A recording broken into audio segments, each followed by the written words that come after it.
Hey guys, 4paws here, and today let's talk about 3 things to look out for when playing a melee champion into a ranged matchup.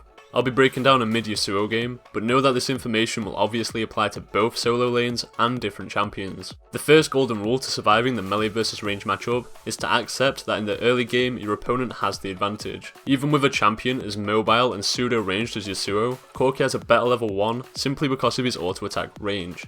You have to understand that until you've got some points in your skills, you should really try to avoid trading with your foe.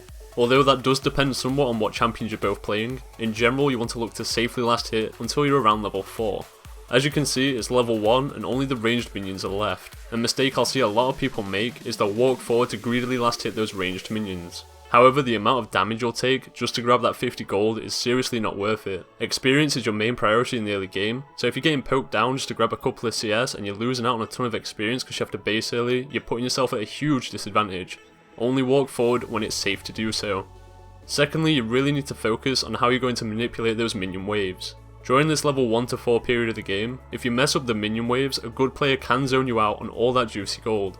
This is obviously really bad, so don't autopilot and just smack down those creeps as soon as you can. Instead, look for opportunities to pull those minions into a beneficial position for you.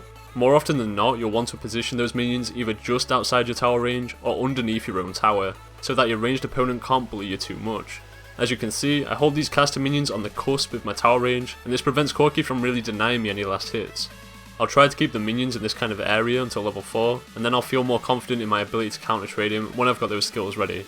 And finally, let's touch on some potential openings for kills that will pop up in this lane phase. When playing a melee champion, it's very hard to constantly trade a ranged champion and then come out on top. This is fundamentally because they're a ranged champion. They can kite you, they can chase you down for a few auto attacks, and they can always land that free poke. So if you're going to choose to trade, it's going to be a big trade or a kill opportunity, and you need to know that you're committing really hard to that trade. To improve your chance of coming out on top, try to look for the following conditions before you start going ham. First of all, poor positioning. If your opponent walks a little bit too far forward to land that extra auto attack, you might be able to trade them and then always have your tower nearby to quickly return to if things go a bit bad. Cooldown windows, especially if your ranged opponent blows their escape ability, as these skills have a really high cooldown timer in the early game.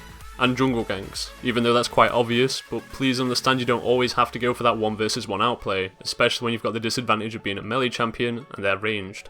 There's absolutely nothing wrong with just losing by 10 CS or so, and just waiting it out for a little bit of help.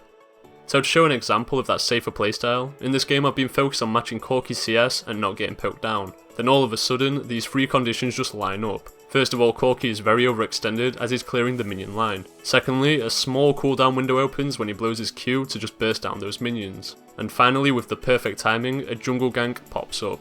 So that's going to be all for this video today guys. Remember that playing safe and losing by a few CS during the early game is a lot better than feeding off your tits. There's nothing worse than getting bummed by a teamo that you fed, so save yourself the grief and just play smart and safe. As always, if you liked this video, go and hit that cheeky like button down below, and don't forget to subscribe for future content.